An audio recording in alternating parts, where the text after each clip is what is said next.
आज हम बात करेंगे आर्टिफिशियल इंटेलिजेंस के हवाले से। तो artificial intelligence is based on simulating human intelligence in machines that can easily mimic and execute task from simple to more complex operations. यानी जो आर्टिफिशियल इंटेलिजेंस है, मसनूई ज़हानत, is based on simulating human intelligence. वो बुनियाद रखती है simulating human intelligence है, मतलब जो बिल्कुल सिमिलर होती है इंसानी ज़हानत, जैसे कि एक इंसान की ज़हानत होती है उससे रिलेट करती है आर्टिफिशियल इंटेलिजेंस। मतलब इंसान की ज़हानत को देखते हुए वो कैसे एक्ट करता है, कैसे रीज़न देता है, कैसे सही गलत में पहचान कर पाता है, कैसे चीज़ों को परख लेता है, समझ लेता है, और ख़ुद से ही सेल्फ़ लर्निंग मोड ऑन करके बहुत सारी जगहों पे इंसान को अल्लाह ने इस तरह से डिज़ाइन किया है कि वो बहुत सारी जगहों पे इंसान ख़ुद से सीख लेता है। ठीक है, तो ये अगर आप हिस्ट्री भी देखें तो इंसान ने सीखते सीखते ही ख़ुद से ही काफ़ी सारी चीज़ों में डेवलपमेंट लेकर आया है और काफ़ी सारी चीज़ें उसने इन्वेंट की हैं। ठीक है, तो वो अल्लाह पाक ने इंसान के अंदर जो है वो एक ह्यूमन इंटेलिजेंस बनाई हुई है, पैदा की है, और ये गॉड गिफ्टेड होती है। तो इसी तरीके से इंसानों की ज़हानत को देखते हुए बहुत सारे कंप्यूटर के एक्सपर्ट्स ने आर्टिफिशियल इंटेलिजेंस का कॉन्सेप्ट लॉन्च किया, जो कि पूरी जो एक ज़हानत थी वो मशीन को सिखाने की कोशिश की, जिसे हमने आर्टिफिशियल कहा। ज़ाहिर सी बात है वो रियल नहीं हो सकती, क्योंकि रियल तो आपको गॉड गिफ्टेड की, गॉड की तरफ से, अल्लाह की तरफ से मिलती है। ठीक है, तो इसी तरीके से जो आर्टिफिशियल इंटेलिजेंस है, जो मसनूई ज़हानत है, वो कंप्यूटर के अंदर जो है वो इंटीग्रेट किया है अपना एक्सपर्ट्स ने, जो कंप्यूटर के एक्सपर्ट्स होते हैं इन मशीन्स के अंदर, that can easily mimic and execute task from simple to more complex operations. ये जो मशीन्स हैं ये इजीली मिमिक्री जैसे करते हैं, शाहरुख खान की मिमिक्री कर रहे होते हैं, या जैसे एक बिल्कुल सेम तरीके से वो मिमिक कर सकती हैं चीज़ों को एंड एग्जीक्यूट और कर सकती हैं, चला सकती हैं, काम कर सकती हैं, टास्क, मुख्तलिफ टास्क फ्रॉम सिंपल, आसान से, टू मोर कॉम्प्लेक्स ऑपरेशन, चाहे वो एडवांस हों चाहे वो सिंपल हों। आर्टिफिशियल इंटेलिजेंस मशीन के अंदर अगर आपने इंस्टॉल की है तो वो ख़ुद से मिमिक भी कर सकती है, बिल्कुल copy as it is, same to same जैसे इंसान कर रहा है वैसे कर सकती है, और मुख्तलिफ टास्क को जो कि सिंपल भी हो सकते हैं और कॉम्प्लेक्स भी हो सकते हैं उन्हें एग्जीक्यूट कर सकती है। हमने ऑपरेशंस तक पढ़ा, उसके बाद हम पढ़ लें द टर्म एआई में ऑल्सो भी refer to any machine that display qualities associated with a human brain such as learning. कह रहे जो लफ्ज़ है एआई का, में ऑल्सो भी रेफर्ड, वो इस तरह से भी उसका ताल्लुक़ है to any machine that display, किसी भी किस्म की वो मशीन जो डिस्प्ले करे क्वालिटीज़, वो खुसूसियात डिस्प्ले करे associated with the human brain such as learning, जो कि लिंक्ड हो, एसोसिएट हो एक इंसान के दिमाग से, जैसे कि learning, reasoning and problem solving. जैसे कि इंसान का दिमाग है वो सीखता है, रीज़न देता है, कोई प्रॉब्लम आ रही होती है तो, एंड प्रॉब्लम सॉल्विंग, और हमेशा सारा जो काम होता है, हमेशा से जो आपका सारा काम होता है वो होता यही है कि मुख्तलिफ़ प्रॉब्लम्स को इंसान ने देखा है और उसे सॉल्व करते करते मुख्तलिफ़ प्रोडक्ट्स मार्केट में आए हैं, जैसे कि डिस्टेंस कम्युनिकेशन। और ये कंप्यूटर भी इसलिए बना है कि बहुत सारी मुश्किल चीज़ें थी उनको आसान करने के लिए, जैसे कि डिस्टेंस लर्निंग जो है वो एक नया कॉन्सेप्ट इंसानों के जहन में आया कि अगर आप इंडिया, मलेशिया, श्रीलंका या किसी भी एशियन कंट्री में बैठे हैं, या इवन कि अगर आप किसी अपना यूरोपियन और वेस्टर्न कंट्री में के साइड पे भी जो कंट्रीज़ हैं उस पर बैठें, तो आप इजीली इन सारी चीज़ों को समझ सकते हैं, और अपना इस के अंदर जो स्क्रिप्ट सीसी का ऑप्शन होता है उसमें इंग्लिश में करके आप मेरी बात को समझ सकते हैं। तो ये एक तरीके से देखा जाए तो इन्वेंशन ही है ना, जिसमें मतलब आप इंसान ने क्या करा, जैसे मशीन जो है वो उसने क्या करा कि यही कि प्रॉब्लम सॉल्व करती है वो।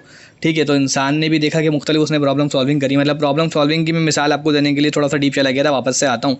तो कहते हैं जो टर्म एआई है मैं ऑल्सो भी refer to any machine that display qualities associated, यानी जो लफ्ज़ है एआई आपका, वो उसका ताल्लुक है किसी भी किस्म की वो मशीन, कोई भी वो मशीन जो दिखाती हो वो क्वालिटीज़ जो इंसान के दिमाग से एसोसिएट करें, लिंक्ड हों, जैसे कि इंसान का दिमाग दिखाता है, बताता है, रीज़न देता है, सीखता है और प्रॉब्लम को सॉल्व करता है, ऐसे ही कोई भी मशीन ये काम कर सकती है, उसके अंदर एआई इंस्टॉल्ड हो।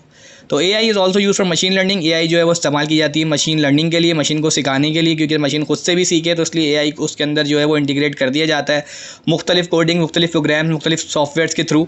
उसके बोर्ड्स के अंदर एआई की जो आपकी फ़ीचर्स हैं वो इंस्टॉल्ड कर दिए जाते हैं। It learns from our daily routines, ये सीखती है हमारी रोज़मर्रा की routines and suggest us different option. मतलब ये हमारी जो डेली रूटीन्स होती हैं, हर एक इंसान की मशीन भी सीखती है उस डेली रूटीन से, और हमें सजेस्ट करती है कि हमारे जो सबसे बेहतर ऑप्शन है हमारी डेली रूटीन के अंदर वो क्या हो सकते हैं, हमें सजेस्ट करती है। सजेस्ट का मतलब जैसे एक डॉक्टर सजेस्ट करता है एक पेशेंट को, इस तरीके से आपकी डेली रूटीन को पहले वो देखती है, नापती है और सीखती है और समझती है, और फिर आपको डिफरेंट ऑप्शंस, बेहतर से बेहतर ऑप्शंस आपके सामने रखती है कि आप इस तरह से भी ये कामों को सर अंजाम कर सकते हैं। इसका ये भी एक वे है। Like Google maps suggest the best ways for our daily commute. जैसे कि गूगल मैप्स की अगर आप मिसाल लो तो वो कहते हैं ना कि फास्टेस्ट रूट है आपका यहाँ पे जाने का, और स्लाइटली लेफ़्ट और स्लाइटली राउट अगर आपने राइट अगर आपने यूज़ किया हो गूगल मैप, तो ये गूगल मैप की मिसाल दे रहे हैं। जैसे गूगल मैप सजेस्ट करता है बेस्ट वे हमारे रोज़मर्रा के सफ़र के लिए, कम्यूट का मतलब यहाँ सफ़र है, जर्नी भी लिख सकते हैं। AI is vastly use in scientific experiment. कह रहे हैं जो AI है वो ज़्यादातर जामे मिकदार में साइंटिफिक एक्सपेरिमेंट के अंदर इस्तेमाल हो रही है अभी। हेल्थ केयर, जो आपका हेल्थ केयर सेक्टर है उसके अंदर, एंड स्पेस टेक्नोलॉजीज़, और स्पेस के अंदर जो खला है हमारी उसके अंदर जो हमने मुख्तलिफ़ टेक्नोलॉजीज़ हैं उसके अंदर जो आपने और कुछ काम करना है तो आप AI आपको सजेस्ट कर सकती है बेहतर से बेहतर options. So now we are going to talk about robots. Robots क्या हैं? ये भी एक नया टूल है रोज़मर्रा के ज़माने का। Robots are the machine that can control by a computer and are capable of carrying out a complex series of action automatically. कह रहे हैं रोबोट्स वो मशीनें दैट जो भी कंट्रोल हो सकती हैं कंप्यूटर से, and are capable of carrying out a complex series, और वो इस काबिल होते हैं कि वो अपने ऊपर कैरी कर सके मतलब रख सके, ले सके, उठा सके कॉम्प्लेक्स सीरीज़। कॉम्प्लेक्स का मतलब मुश्किल सीरीज़ ऑफ एक्शंस। एक्शन मतलब एक्ट से निकले, और एक्ट का मतलब होता है काम, कोई भी अमल। ऑटोमेटिकली मतलब जो रोबोट्स होते हैं वो अपने ऊपर कैरी करते हैं एक कॉम्प्लेक्स सीरीज ऑफ एक्शन, मतलब बहुत सारे एक्शन ऐसे जो आप, और वो ऑटोमेटिकली करते हैं, और वो किसके थ्रू कंट्रोल भी किए जा सकते हैं? कंप्यूटर के थ्रू।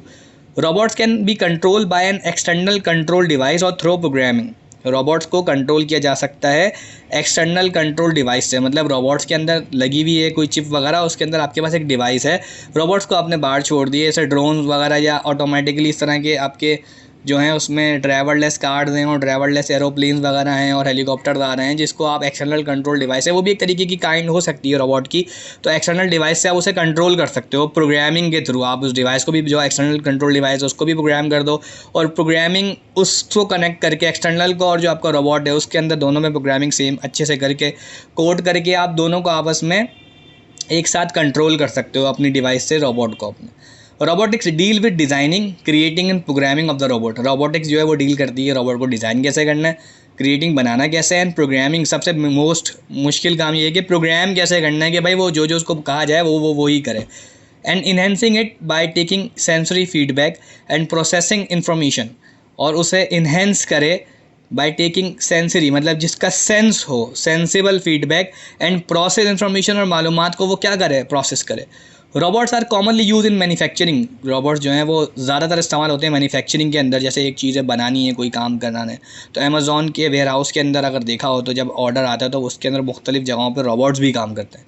इंडस्ट्री के अंदर आप गाड़ियाँ बना रहे हैं और इंसान थक चुका है लेकिन रोबोट नहीं थकेगा अगर आपने डिज़ाइन कर दिया। अक्सर आपने मशीन ऐसे देखी होंगी, वो यूँ उस तरह से जाती है, फिर इस तरह से नटबोल्ट लगा के जूँ जूँ जूँ उस तरीके से मशीन चल रही होती है, अक्सर हम मूवीज़ में देख रहे होते हैं। साइंस के अंदर मेडिसिन के अंदर भी रोबोट्स का रोबोट से हेल्प ली जा सकती है। साइंस सेक्टर के अंदर भी, इंडस्ट्री सेक्टर के अंदर भी, और मैन्युफैक्चरिंग के अंदर भी इससे हेल्प ली जा सकती है।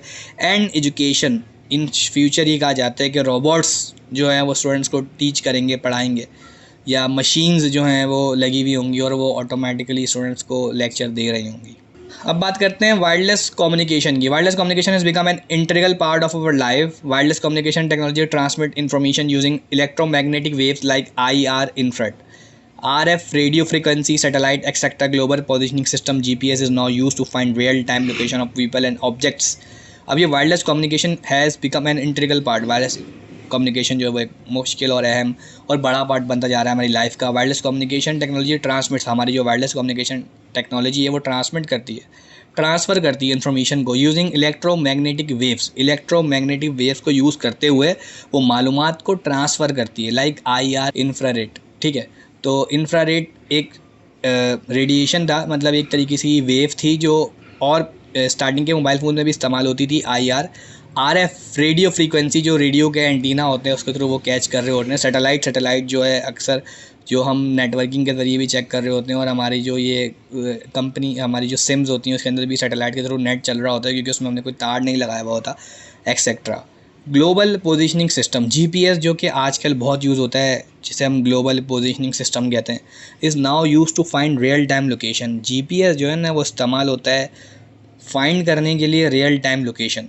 Real time location of people, किसी भी इंसान की अगर आपने रियल टाइम जो उसका टाइम है उसी वक्त वो कहाँ पे मौजूद है इंसान या कोई भी ऑब्जेक्ट आपका, जैसे अगर सेलफ़ोन खो जाए या आईफ़ोन वगैरह जो आपका सेलफ़ोन है उसमें जीपीएस के थ्रू आप अपने सेलफ़ोन को भी पता कर सकते हो उसकी पोजीशन और वो कहाँ है, ठीक है। लेकिन इसके लिए आपको और एक्सपर्ट्स होना पड़ेगा, प्रैक्टिस करनी पड़ेगी और आपको अवेयरनेस होनी चाहिए बहुत सारी सॉफ्टवेयर्स की, और आपको अवेयरनेस होनी चाहिए, अच्छी प्रोग्रामिंग भी आपको आती हो। तो जीपीएस है वायरलेस कम्युनिकेशन के अंदर, रेडियो फ्रीक्वेंसी थी और इंफ्रारेड था, ठीक है। Smartphones that include 3G 4G and 5G networks have transformed the conventional use of telephones. जो आपके स्मार्टफोन्स आए, जैसे 3G आया, उससे पहले 2G भी था, फिर 4G आया और 5G आ चुका है बहुत सारी जगहों पे, और बहुत सारी कंपनीज़ भी ऑफ़र कर रही हैं, लेकिन शायद अभी हमारे कंट्री के अंदर फुली नहीं आया, लेकिन आ जाएगा इंशाल्लाह। Network have transform the conventional use of telephones, इन्होंने बिल्कुल ही ट्रांसफॉर्म कर दिया जो कि आपके एक घरेलू और डोमेस्टिक टेलीफोन्स हुआ करते थे, जो कन्वेंशनल यूज़ ऑफ टेलीफोन था आपका, बिल्कुल ही उन्होंने ट्रांसफॉर्म कर दिया, चेंज कर दिया और तब्दील करके रख दिया जो आपके स्मार्टफोन्स आए। This phones not only provide better coverage, ये फ़ोन ना सिर्फ बेहतर कवरेज प्रोवाइड करते थे, मतलब इनकी वॉइस वगैरह और चीज़ों में भी क्लैरिटी थी, but also fast mobile internet experience. ये साथ साथ कॉलिंग तो आप इस पर कर ही सकते थे, लेकिन साथ साथ आप इसके अंदर तेज़ मोबाइल फ़ोन इंटरनेट एक्सपीरियंस भी, मतलब इंटरनेट का एक्सपीरियंस भी आप इन स्मार्टफोन्स में तेज़ नेट आप इसमें चला सकते थे, तो ये भी इनका एक अच्छा फ़ीचर था। Wireless communication is also giving new meaning to the socialization and human interactivity. तो कह रहे हैं ये जो वायरलेस कम्युनिकेशन है is also giving new meaning, इन्होंने एक न्यू मीनिंग दे दी। सोशलाइजेशन जो थी आपकी, जो सोसाइटी थी, अगर आप सोशियोलॉजी को भी पढ़ते हो तो मतलब अलग ही था एक सोशलाइजेशन, लेकिन जब से स्मार्टफोन्स आए और इंटरनेट आया और इलेक्ट्रॉनिक मुख्तलिफ डिवाइसेस आई, तो जब ये आपस में कनेक्ट हुई तो इन्होंने सोशलाइजेशन का एक अलग ही मीनिंग निकाल दिया, एक नया ही मीनिंग दे दिया सोशलाइजेशन को एंड ह्यूमन इंटरएक्टिविटी और ह्यूमन इंटरएक्टिविटी को। Now talking about VR, virtual reality. Virtual reality is an artificial environment that is created with software and presented to the user in a way that user feel it as a real environment. कह रहे हैं VR virtual reality, जैसे कि आप VR glass भी पहन रहे हो और उसे फिर फील करते हो कि जैसे भाई हम बिल्कुल जैसे अगर हम कोई स्क्रीन के अंदर देख रहे हैं या कोई गेम हम खेल रहे हैं, तो VR ग्लास को पहन के जैसे अगर हम बैट बॉल खेल रहे हैं तो हमें एक स्टिक फील होती है और हमें फील होगा कि हाँ यार हम हिट कर रहे हैं बॉल को, मतलब एक रियलिटी क्रिएट करने की कोशिश करते हैं VR से। तो VR is an artificial environment that is created with software. कह रहे हैं VR जो है वो एक मसनूई इन्वायरमेंट होता है, एक मसनूई माहौल होता है जो सॉफ्टवेयर से क्रिएट किया जाता है and presented to the user, और यूज़र के सामने प्रेजेंट कर दिया जाता है, रख दिया जाता है इन अ वे, इस तरह से दैट द यूज़र फील्स, कि यूज़र उसे फील करता है it as a real environment, जैसे कि ये बिल्कुल रियल इन्वायरमेंट है।